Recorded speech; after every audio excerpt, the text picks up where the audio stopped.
There we go. Brilliant. Good evening, everybody, and good evening. Welcome to the channel. And again, another amazing guest has joined us, John, the 6-inch pianist. That's very kind of you to say, but you might be over egging the pudding a bit there. But yeah. No. I mean, our first UK. Our first. Oh right, okay, yeah. All right, I'm honoured. Yeah. And John's got a fantastic channel. He's a regular, almost at least once a week, I'd say. Would you say, John? Yeah. Once or twice a week, definitely. Yeah. And always a great energy, enthusiasm, and some really amazing records. Good. Yeah. And actually, you're one of the few people who does needle drops, so that's always really nice as well. Yeah. Well, I figured that half the time people wouldn't have a clue what I'm talking about. So if so best leave an example of something. So yeah. So we'll visit you in prison when you're arrested. That's right. Yeah, definitely. Haven't had any trouble yet. The only record I've had blocked actually was Shirley Bassey's version of something. No, of Light My Fire. Oh, yeah. And I've never had a problem with any needle drops, but Shirley Bassey, Light My Fire, that one did me. So it's a great tune. Great tune, yeah. Love that. Johnny Harris, yeah. Yeah, brilliant. Johnny Harris, exactly. And the other thing, I mean, John is certainly one of the VC who regularly tunes into our radio shows. So, he told us he listens on a Saturday morning with his son, which is a lovely. That's right, yeah. So that's sort of 7 o'clock Saturday morning. I'll be listening to your radio show with what's playing Lego. So that tends to be the drill. So yeah, yeah, it's good. So we've all got 7 records that we've been listening to in the last week or so, and we're just going to go round and talk about them.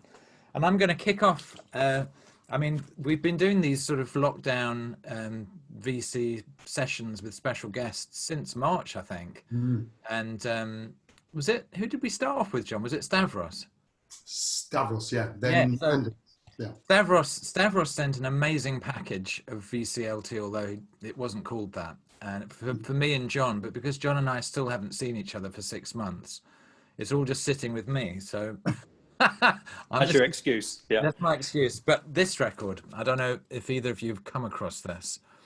And this looked to me when I saw it and when I played it like some kind of vintage lost gem from the early 70s. I mean, it definitely has that vibe, and the back, it just all looks. And I listened to it and I thought, this is amazing. It's kind of soulful. It's got a Little Feat J.J. Cale-esque sound with lots of amazing horns, but these incredible breakbeat moments. I was thinking, wow, this, the breakbeats on this, someone needs to discover them.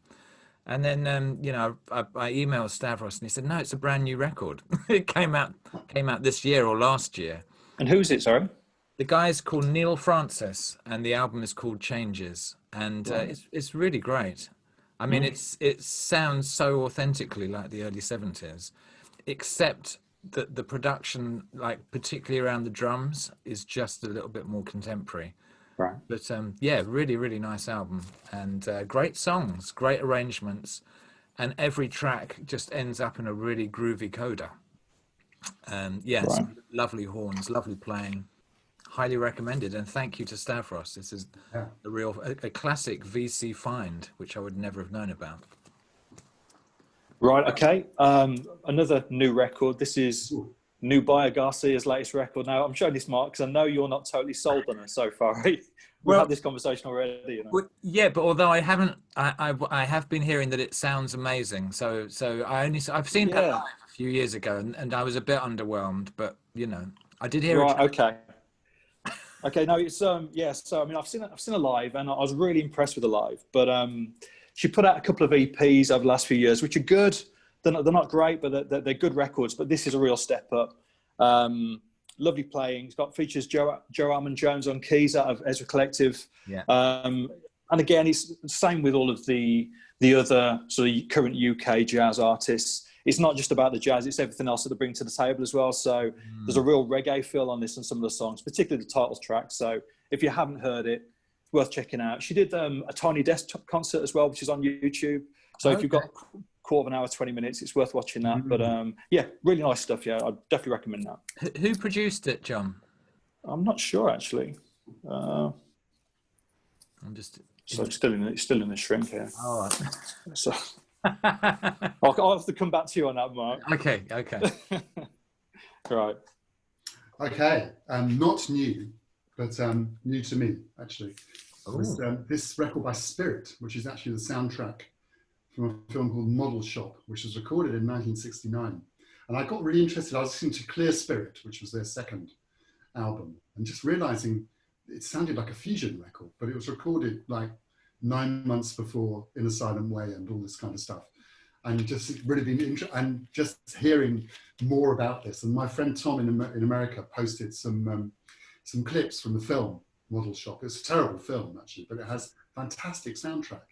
And it just sounds like way ahead of its time, actually. I mean, you don't, nearly all instrumental. And yeah, it's a jazz fusion record with kind of almost like ambient touches, really. I mean, really interesting band, really. I mean, way ahead of their time. Is that the original Spirit lineup? It is the original Spirit lineup, yeah. It's recorded between Clear and Family That Plays Together. Yeah, I've never seen that album in a shop. It's just been, I'm not sure whether it was ever released in this form, but it goes, Some Days put it out about 2 years ago, and it's a great pressing. It's in mono. Nice. But it's a really interesting record, actually. So yeah, Spirit's Model Shop. Great. Okay. No real connection at all, except it's a great record. The record. Radio. It's a record. It's by a band called Radiohead. Now, I kind of just wasn't into Radiohead. They never really were in my orbit at the time that they were doing all their sort of mega kind of guitar-led, smash hits. And I've kind of got into them really since they've got much more electronic. And I know, just reading up about this album, this is, a lot of people don't really rate this, but I think this is absolutely brilliant. This is the king of limbs. All of their catalogs seem to be re-released at the moment, all at very reasonable prices. And this is a great pressing. And I just think this is a brilliant album. So kind of original and so interesting to listen to. That kind of blend of Tom York's ethereal voice, kind of electronics, great beats, amazing sonics, and memorable tunes, actually. It's funny because I know most of their albums really well, but that's one that I'm not too familiar with. I think it's probably the only one of theirs that I don't have. So it's really good, John. Yeah. I don't have it either. You don't have it? No. Well, check it out. It's about 18 quid, online. Yeah, have a look. Yeah. Right. Okay. So this is an example of why you should never do online shopping late at night after having had a few drinks. So this is the latest Paul Weller album on double picture disc. so I always buy Weller's stuff, and the album's great.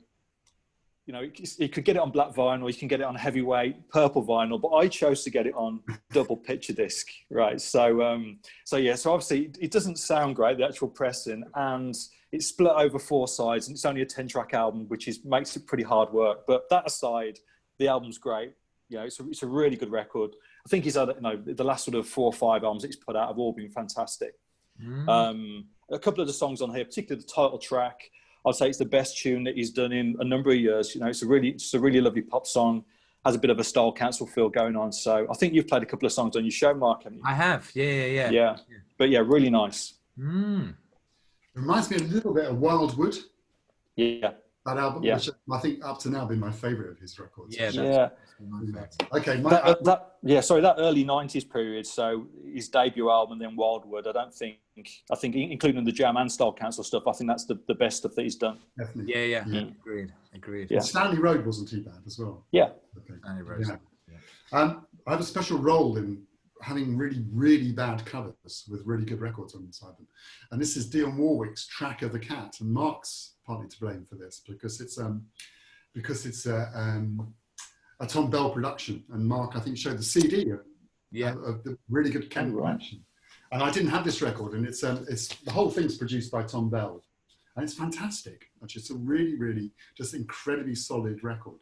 It's got 8 tracks. Every single one of them's a great song. She's of course a fantastic singer, and I think I paid like $2.99 for it or something rather, and it's really good. So just solid all the way through. MFSB band, it's really good. Nice. But a really bad cover. What year did it come out, John? Came out in 75. Nice. It's prime Tom Bell period. Nice. Don't know that record at all. I mean, I obviously know plenty of Dion Warwick stuff, but not that at all. Solid all the way through. Well, I'm pretty sure everyone will know this album. I went to kind of a very small version of Record Store Day. Our local record shop, you know, just had a few tunes. I didn't end up buying anything that had come out, but I did buy a vinyl version of Shuggie Otis' Freedom Flight, which just sounds incredible. I just can't believe it came out in 1971. And I hadn't actually realised that it's got people like Wilton Felder and George Duke and Ainsley Dunbar all over it, as well as obviously it's got you know, Strawberry Letter 23, which is just Shuggie. But what a genius! And I kind of can't help feeling that Prince must have been checking him out. Definitely. Yeah, that you can see the influence there, can't you? Yeah, I think so. And yeah, I mean, especially, well, I mean, both sides, but, you know, Ice Cold Daydream, Sweet Thang. I mean, they're just all great tunes, fantastic guitar playing, and sonically just really interesting. Really good. I really like the long track. Is it Freedom Flight on there? It's Freedom Flight. Well, actually, I was chatting to my friend Ollie, who John knows, who's he's currently editing a film that's all about Muhammad Ali and Don King. Oh, right, okay. And like Ollie at the moment is selecting the music, and he's got Freedom Flight in it at the moment. Whether it will stay in the film, we won't know. But it's fantastic. You know, yeah. Anyway, if you don't know Shuggie, you need to get to know people. But I'm sure people do. Yeah. Right. So speaking of Prince, it's only a matter of time, wasn't it? So this is the Rainbow Children. It was reissued, I think, earlier this year. The reissue was, but the reissue is fantastic. I mean, I don't know whether you picked up any of the reissues that come out of the last year or two. I haven't picked them all up, but Musicology was really nicely done. But this is excellent. So it's double vinyl, and for me, I think that after that period ending in Love Sexy, I think this is his best record. I agree. So the second half of his career, basically, I'd say this is his best, purely because he's clearly not trying to write a hit single on this. It's just what he wants to do, and it's just a beautiful album from start to finish, faultless.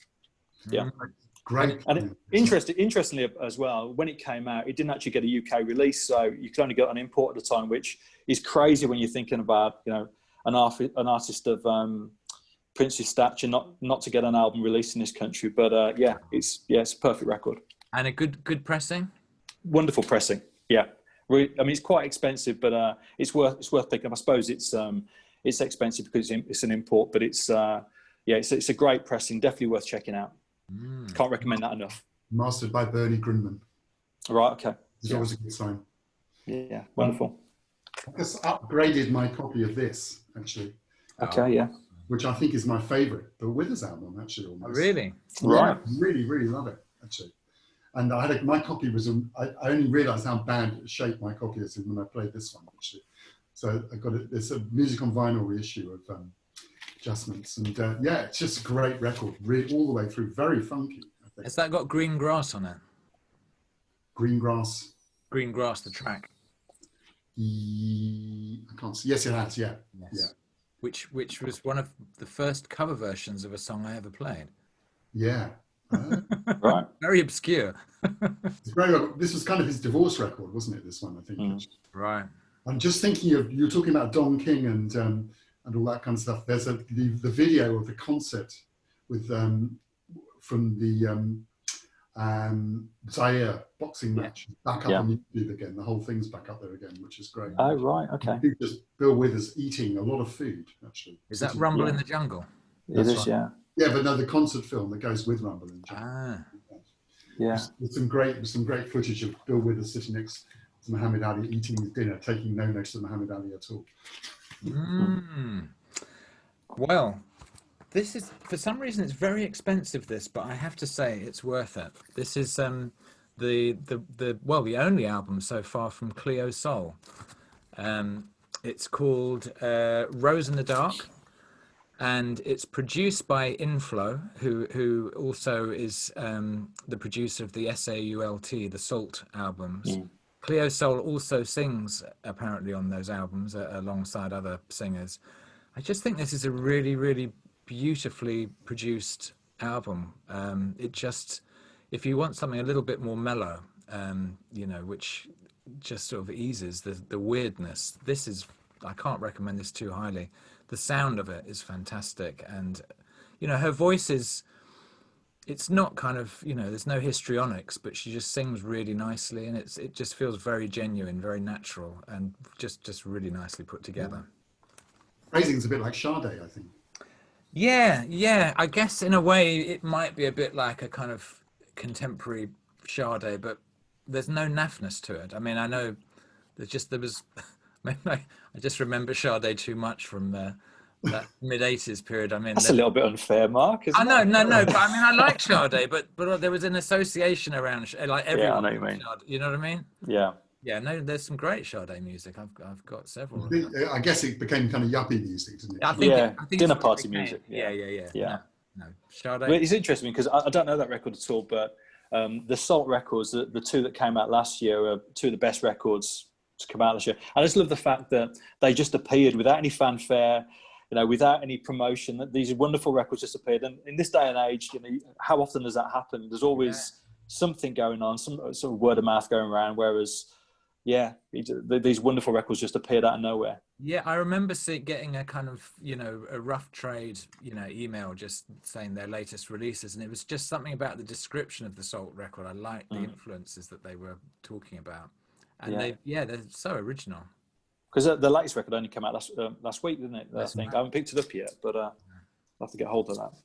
Right, okay. So I've spent my afternoon desperately trying to revive a very, very a record in appalling condition. I found it at a car boot sale this morning, and it's a record which I've never seen in the flesh before. You know, I suppose I used the word grail, but it's a record I've never seen in the flesh before. But it's the sleeve is torn. It's got visible scratches, and it's got loads of service noise. Apart from that, it's perfect, right? Right. So this is Derek Harriot's Rocksteady Party from 1968, original copy on Pink Island. Wow. Obviously, I'm never ever going to be able to afford a copy in nice conditions that go for several £100s. This cost me £1 this morning at a car boot sale, so I've spent sort of 3 or 4 hours this afternoon just desperately trying to clean it, just trying to revive it in some way.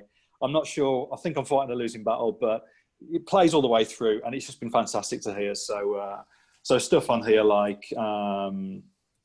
so you've got obviously Derek Harriott, Lynn Tate, Keith and Tex, Lloyd and Glenn, beautiful stuff. So a mixture of ska and rocksteady. Nice. You do kind of hope sometimes that pouring the cleaning fluid on is going to mend the scratch. I know. It's heartbreaking, John. Heartbreaking. I was actually having a similar battle with the first solo Jim Capaldi album, which is also on a Pink label. Right.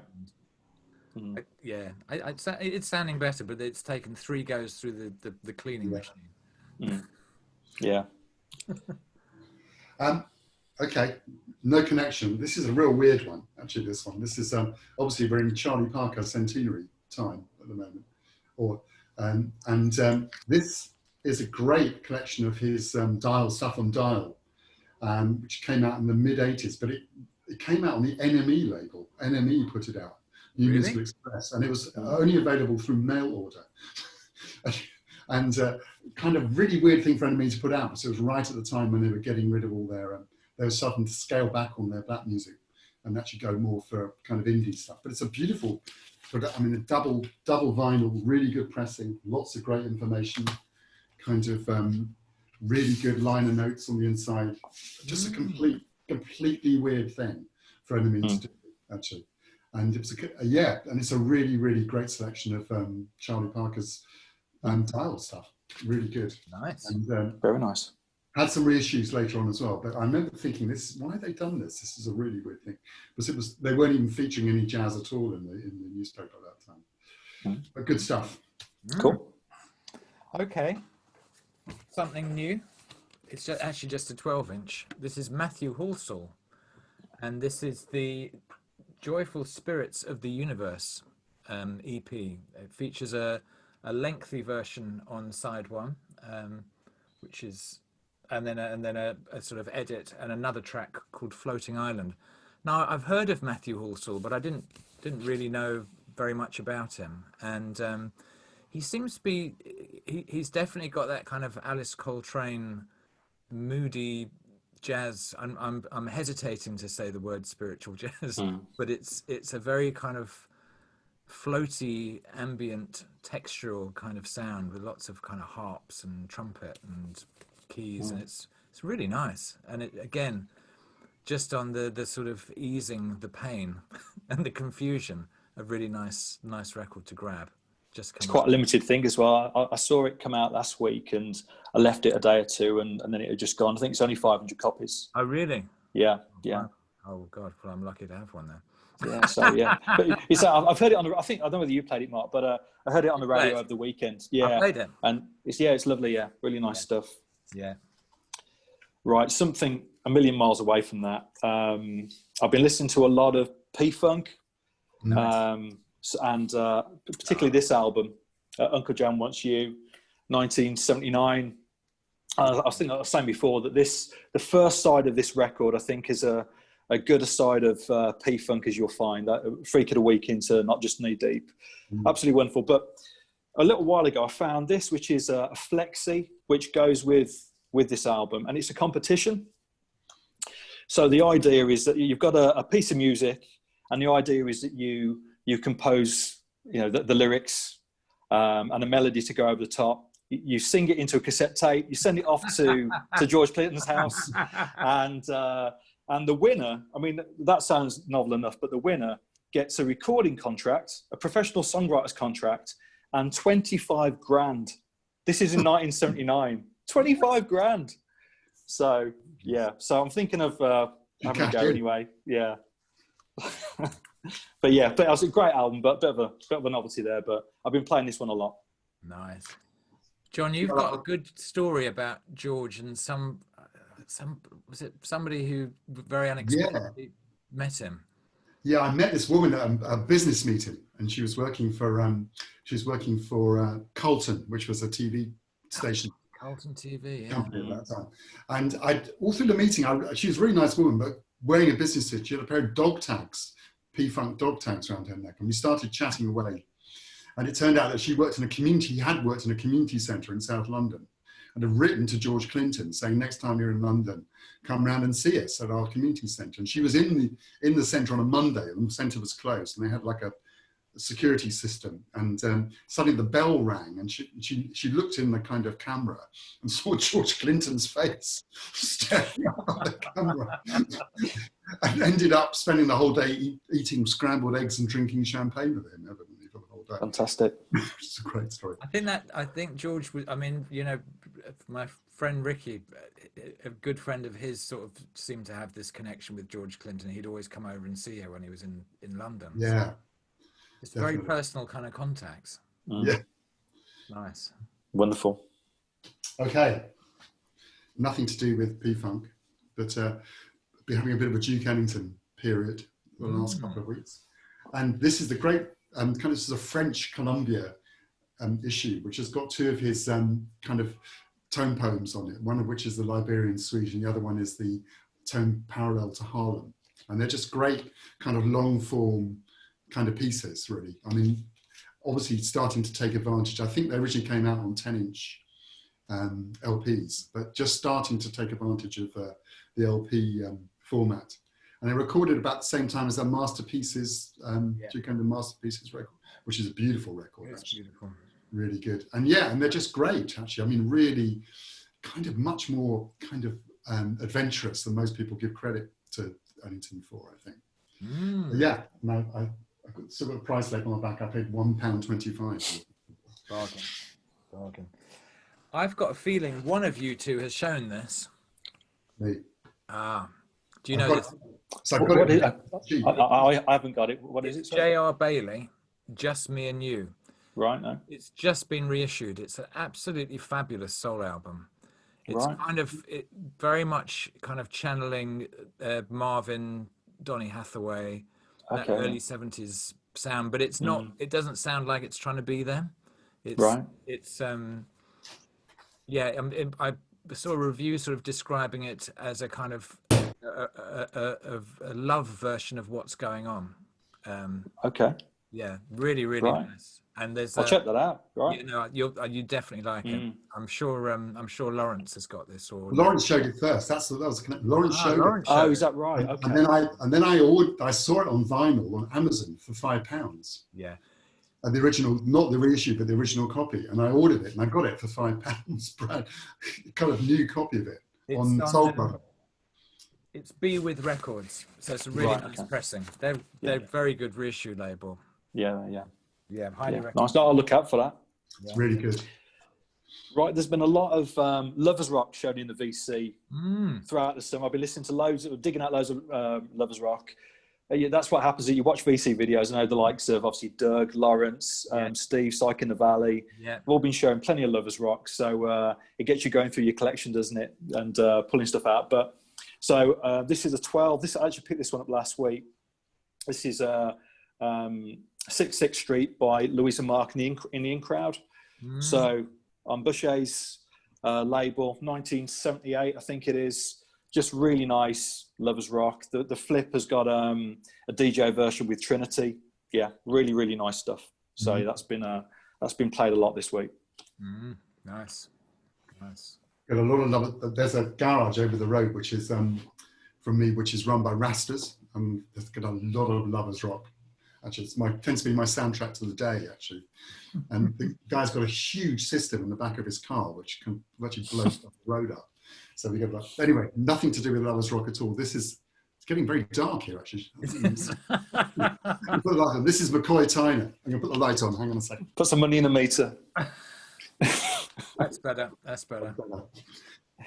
So this is McCoy Tyner, his record "Fly with the Wind," which kind of looks really odd when you look at the lineup, because it's Hubert Laws, Billy Cobham, and Ron Carter, which sounds like typical kind of CTI territory. But it's with I played a track actually on the radio show a couple of weeks ago, but it's with a full string orchestra arranged by William Fisher, who's a very interesting kind of character. Yes, I remember hearing that. Yeah, and it's a great record. I mean, all the whole 70s kind of milestone McCoy Tyner period, just great stuff actually, and really kind of full on, just very committed kind of music really. And there's a couple of kind of quiet tracks on here, but most of it's pretty much full on stuff. And it came out in 75, I think, or 76. Highly recommended. I don't know that record at all. Yeah. I was inspired by John's talking about, vainly trying to kind of repair a rather scratch record. This terrible cover, actually, and actually was in my to sell pile. But the stuff that I've forgotten about in my to sell pile, I'm having I'm giving it another chance. And actually, this is great. This came out in 1972, I think, and it's apparently so Jim Capaldi was the drummer with Traffic, and Steve Winwood, who was the lead singer, had pancreatitis or something, and so he wasn't able to kind of get into the studio with Traffic and do a Traffic album. So it's a bit like the Traffic album that never was. So you've got sort of Rebop, Kwaku Bar, you've got Chris Wood, Steve Winwood's on organ, you've got Paul Kossoff on here, you've got the Muscle Shoals rhythm section, David Hood and Jimmy Johnson. The songs are kind of okay, but it's just the vibe of the playing. It's really, really nice. So a bit of a surprise. So it's definitely not being sold. It's being cleaned an awful lot at the moment. Yeah. And is it sounding any better? It is sounding a lot better. And it's that kind of moment in the early 70s when, so some of the UK musicians were just you just felt they were doing a lot of jamming and playing together. And there's a kind of nice openness to the music. Yeah, and I think Traffic had just done the album Last Exit, where they'd been in Muscle. I mean, part of it is recorded in Muscle Shoals as well, has to be said. Right. Yeah. Cool. Right. Okay. So my last one is Scrittability. Songs to Remember. So this is their debut, isn't it? Debut album. It's always amazed me the fact that the single, The Sweetest Girl, how it wasn't an absolutely massive hit, because it's just a perfect song. Yeah. That big sort of dubby bass line, beautiful vocals. It's as catchy as anything. Yeah. And it just did nothing in the charts. And you do look at it and think, well, how on earth was that not just a huge hit?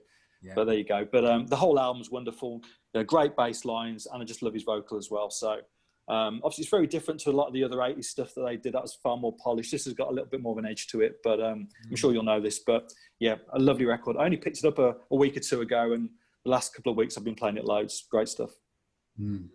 They sound great, their records, actually. I mean, they sound kind of timeless in a way.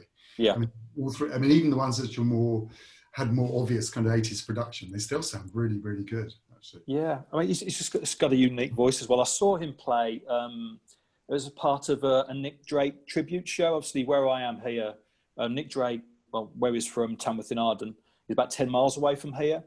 And there was an anniversary, I think, of his death. And it was on the Birmingham Symphony Hall, and there's just a number of different musicians came in to sing. And he opened the show, he did Riverman, and his voice just suited the song perfectly. Yeah, gorgeous.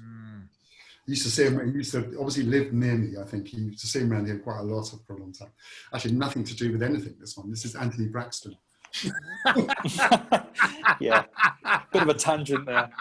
Bit of a tangent, but this, I've just been, actually Tom P, who's one of the other DJs who on Rootstock, just suddenly discovered Anthony Braxton and just suddenly said, why didn't I not know about this guy at all? Actually, and he has this kind of image of being completely impenetrable music and totally impossible to understand.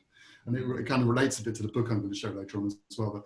But this was a concert in 1985 in London. It's a triple box set of basically one continuous piece, actually, with several pieces stacked on top of each other. But it's great music, actually. And it's kind of, if you kind of forget all the stuff you hear about it and just listen to it, it's really interesting music. And this was a particularly good example of his thing. And I remember I saw him in Birmingham, actually, on this tour as well, because he played at Symphony Hall in Birmingham. And yeah, really great band with Marion Crispell on piano, Mark Dresser on bass, and Jerry Hemingway on drums. They're good stuff. I've got a lot of Braxton, so it's great. It's good lockdown music, but there's a lot of it, actually. I mean, he tends to put out kind of 10 CD sets of stuff, so it's kind of meaty, really. Okay, well, we've all shown our 7 records, so we're going to share a book or a film or both. This is a bit of a heavy book.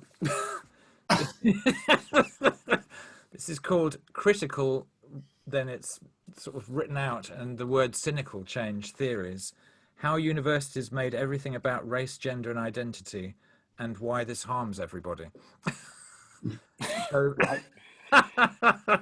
it's a very, I'm about a quarter of the way in, but just a really interesting, different perspective on a lot of stuff that we're hearing about constantly, and just a different look at it, really. So I think, we're in this weird time where the one thing we all need to do is be more connected and more understanding of our humanity, and that we are all just one race. And there seems to be an awful lot of pressures that are trying to divide us. So it's just quite interesting reading a critique of some of that, possibly. Anyway, that's my recommendation. And what I'm watching on telly is Ozark, which is on Netflix. Oh yeah. Midway through series 2, which is very gripping. Not particularly relaxing, but very gripping. Lovely. Right. Okay. I've what I've been watching throughout lockdown, I think we've all got loads of DVDs and stuff that's been sitting there just gathering dust for decades, if not years, if not decades now. So all my music DVDs I've been trying to work my way through. So I say I've been on a bit of a P-Funk kick. So this is a live Parliament Funkadelic show from about 78, I think it is. And I watched this a couple of nights ago, which was fantastic. I hadn't seen it in a long time. Yeah, it's the full-on mothership show with a mothership coming down from the sky. Wonderful stuff. And the other thing that I watched actually last night was the Beastie Boys final gig is on YouTube at the moment, free to watch. I think it's just over this weekend, and that was fantastic. Yeah, so that's really worth checking out. That's at Bonnaroo. But that was a really good gig. So we sat and watched that last night, my wife and I. That was our Saturday night entertainment. Nice. And a book. Well, I'm listening to the audio book of Viv Albertine's first autobiography, which is wonderfully written. It's head and shoulders above your usual rock autobiography. Incredibly well, a little bit too detailed in places, but still, you know, a wonderful read. Yeah, it's awesome listening to it. But just cheating a little bit. After finishing speaking to you guys, I bought the Sign of the Times box set in the week. So I'm going to sit down and watch the gig that comes with it. But there's a lovely book within the box set full of sort of reminiscences of the making of the album and its influence. So that's going to be my Sunday evening. Is that the full, like, how many discs? 13 LPs, yeah. So it's a bit of a monster. I've only listened to the actual album itself so far. I listened to that a couple of nights ago, and the pressing is wonderful. It's so well done. It's fascinating actually, because there's so much new music in there. There's 60-odd unreleased tracks in there, and these aren't scratchy demos. It's not a bloke sitting there with an acoustic guitar.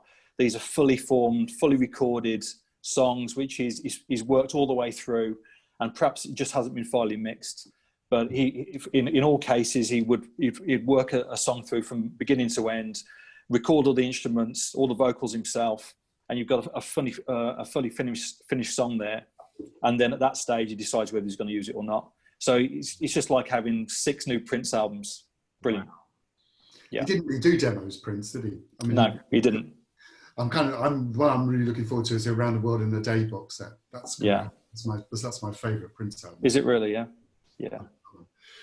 So my book relates to the Anthony Braxton thing. This is actually quite a funny book. This is by Graham Locke, and it's about a young kind of music journalist trying to make sense of Anthony Braxton's music and going on tour with him. And it's really good. And I think it's probably in the top 5 music books I've ever read. Actually, it's really that good. Wow. Very funny in places, kind of also quite grim. You suddenly realise that, you know, life on the road, as much as everyone's missing it, was pretty grim sometimes, particularly when they had no money and so forth. But it's really good. It came out on Quartet, and I think there's a new edition just come out of it actually as well. But it's a real classic one. I started rewatching Battlestar Galactica actually on iPlayer. It's fantastic. I mean, it's so good. This is the remake, not the original series. I was going to say, yeah. I mean, it's kind of when you watched it, you realise that the remake was mostly about Iraq, but it's even more kind of clearly about kind of just the horror of warfare. Really, it's really cleverly done, actually. And another thing I've been watching, putting the DVDs out, is watching this, which is 3 Times, which is a fantastic film, Japanese film. Really highly recommended. Actually, the cover's completely misrepresented. It's nothing like the cover. It's like a soft porn film, John. It's not a soft porn film. It's actually a really kind of sweet love story. No, it's definitely not soft porn. Well, let's say this conversation's taken an unexpected turn there, really. What other DVDs are you going to put out, John? It's the other one I've been watching. Oh, yes, I've got that one. Yeah, nice. Great. Well, I think, you know, that's probably enough of a recording. Thank you, everyone, for watching, and always lovely to hear from people and any comments. That's great to hear. And we'll see you all again soon. And